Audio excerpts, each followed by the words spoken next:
A very good morning to all of you. So, dear students, welcome to the another lecture of reproduction in plants. So, आज हमारा topic है fertilisation. Flower में fertilisation किस तरह से होती है. तो सबसे पहले let me tell you what is a fertilisation. Fertilization, it is a fusion of male gamete with a female gamete in order to produce a zygote. This is called as a fertilization. अब ये fertilization का process कैसे होता है, कैसे pollen grain अंदर चला जाता है ओव्यूल में, ओवरी में, let me tell you all this in a detail. जब भी आप देख लीजिए डायग्राम पे, जब भी pollen grain stigma of flower पे गिरता है, it grows as a thin pollen tube जो मूव करता है नीचे की ओर डाउनवर्ड्स. ये जो पोलन ट्यूब होता है ये पेनिट्रेट करता है स्टिग्मा को and it finally passes through the style and enters into the ovule. जो मेल गैमेट्स होते हैं वो नीचे की ओर मूव करते हैं ओव्यूल की ओर थ्रू द पोलन ट्यूब्स. जो टिप होता है पोलन ट्यूब का वो बर्स्ट ओपन हो जाता है, मीन्स फट जाता है, और मेल गैमेट जो होते हैं that come out of the pollen tubes. जो मेल गैमेट होते हैं वो उसके बाद फ्यूज़ करते हैं फीमेल गैमेट के साथ जो कि प्रेजेंट होता है ओव्यूल में, ताकि वो फर्टिलाइज्ड एग बनाए, कोई भी फर्टिलाइज्ड एग जिसको कि हम जाइगोट बोलते हैं. अब है कि सीड्स और फ्रूट्स किस तरह से बनते हैं. जैसा कि आपको पता है फर्टिलाइजेशन के बाद बहुत सारी चेंजेस आ जाती है फ्लावर में, जिसकी वजह से सीड्स बनते हैं और फ्रूट्स बनते हैं. अब जैसे कि चेंज कौन कौन सी चेंजेस हैं. सबसे पहले जो ओवरी फ्लावर की होती है वो स्वेलो हो जाती है, मीन्स फूल जाती है, और उसके बाद एक अलग से अलहदा फ्रूट बनता है जिसको हम बोलते हैं ripened ovary of a flower. That means you can say that fruit is ripened ovary of a flower. ये जो ओव्यूल्स होते हैं which are present in the ovary they grow to become a seed. और last में जो other parts of the flowers होते हैं जैसे स्टाइल है, स्टिग्मा है, या वो क्या हो जाता है, वो ड्राई हो जाता है and that they fall off. So at a place on a plant where we had a flower originally we now have a fruit. The fruit protects the seeds. कुछ फ्रूट्स जो होते हैं वो फ्लशी होते हैं, सॉफ्ट जूसी होते हैं, जैसे कि आपके मैंगोज है, ऑरेंज है, और इवन एप्पल्स. मगर कुछ फ्रूट्स जो होते हैं वो बहुत ही हार्ड होते हैं. क्यों हार्ड होते हैं, कि जैसे कि हमारे कुछ भी वुडी प्लांट्स के जो फ्रूट्स होते हैं, हमारे नट्स ले लीजिए, जैसे ऑलमंड है, वॉलनट है, चेस्टनट है, पिस्ताचू नट्स है. These are all the examples of मतलब वुडी फ्लावर्स के एग्जाम्पल्स है ये. अब जैसे हम देखेंगे डिस्पर्सल ऑफ सीड्स. सीड्स में किस तरह डिस्पर्सल होता है. आपको पता है हमारे नेचर में कभी कभार क्या हो जाता है, जो सेम काइंड ऑफ प्लांट होता है या ट्री होता है वो ग्रो हो जाता है डिफरेंट प्लेसेस में. क्यों? क्योंकि जो उसके सीड्स होते हैं वो डिस्पर्स मीन्स स्प्रेड होना, डिस्पर्स मीन्स स्प्रेड होना to different places by various natural agent, जैसे कि विंड है, वाटर है, या हमारे एनिमल्स वगैरह है. सबसे पहले मैं आपको बताऊंगी what is dispersal of seed. किस चीज़ को आप बोलेंगे डिस्पर्सल ऑफ सीड.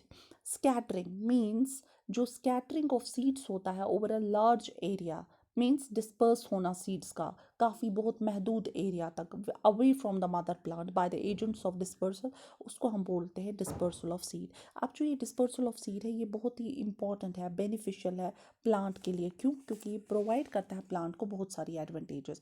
जैसे कि डिस्पर्सल ऑफ सीड की वजह से पहले ही हमारी जो ओवर क्राउडिंग है, कंजेशन है, वो प्लांट की नहीं हो जाएगी उस पर्टिकुलर एरिया में.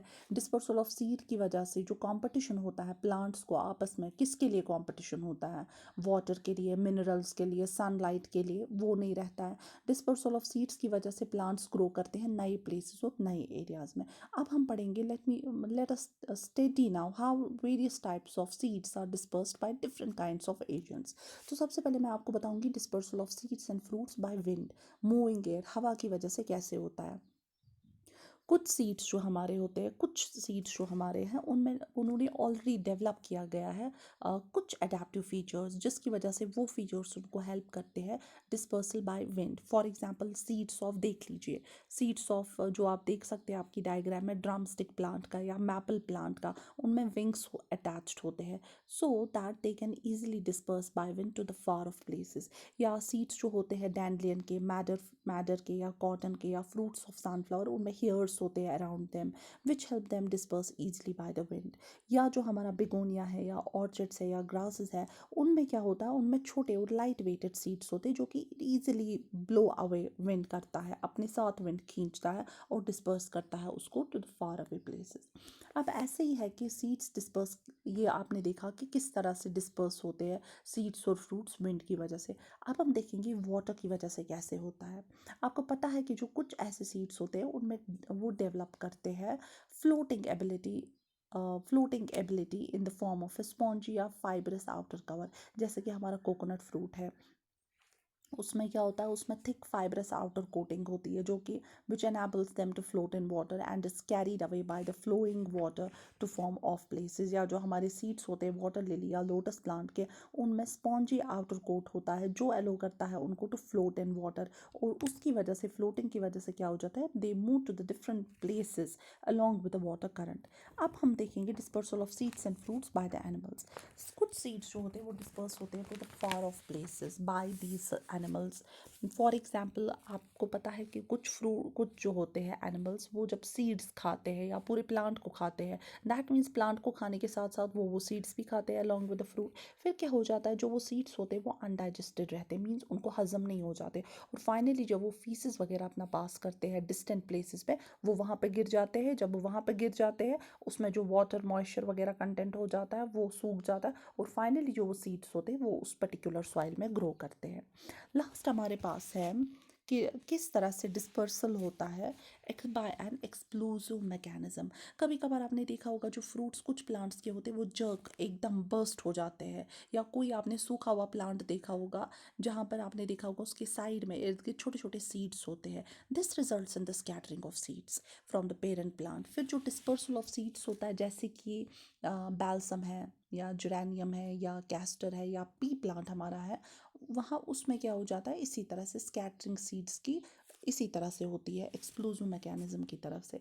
तो लास्टली हमारा इसमें है germination of seed. What is germination? First of all, it is a process, वो वाला प्रोसेस जिसमें सीड्स ग्रो हो जाते हैं इनटू द बेबी प्लांट, जब उनको फेवरेबल मीन्स अच्छी कंडीशंस मिलती है जो उसको अपनी ग्रोथ और डेवलपमेंट को कैरी करने के लिए रिक्वायरमेंट है। अब कैसे? जैसे कि जब भी आपको पता है आप सीड को सोक करते हैं किसी भी मॉइस्ट गीली सॉइल में, तब जो सीड्स होते हैं वो सोक अप करते हैं, पानी को सोक करते हैं, एब्जॉर्ब करते हैं और फूल जाते हैं। जो सीड कोट होता है वो मतलब स्प्लिट हो जाता है इनटू द टू। जो रेडिकल सबसे पहले ग्रो करता है और वो सॉइल में अंदर चला जाता है, forming the new root system. उसके बाद थोड़ी ही देर में प्ल्यूम्यूल जो होता है वो ऊपर की ओर ग्रो करता है और सॉइल से बाहर निकलने की कोशिश करता है, जिसकी वजह से एक नया शूट बनता है। The green leaves develop into the shoots. They are unable to utilise the sunlight, they are able to utilise the sunlight. उसके बाद वो क्या करता है, वहाँ पे सीधे ही आप समझो प्रोसेस ऑफ फोटोसिंथेसिस होता है, जिसमें ग्रीन प्लांट जो होते हैं दे मैन्युफैक्चर देयर ओन फूड इस स्टेज पे बनाते हैं। फिर जो सीडलिंग्स होती है वो ग्रो करती है और अल्टीमेटली एक नया प्लांट वहाँ पे ग्रो करता है। And after a certain period of time the plants bear flowers. These flowers again produce fruits and seeds and the process continues। तो ये था आपका चैप्टर रिप्रोडक्शन इन प्लांट्स।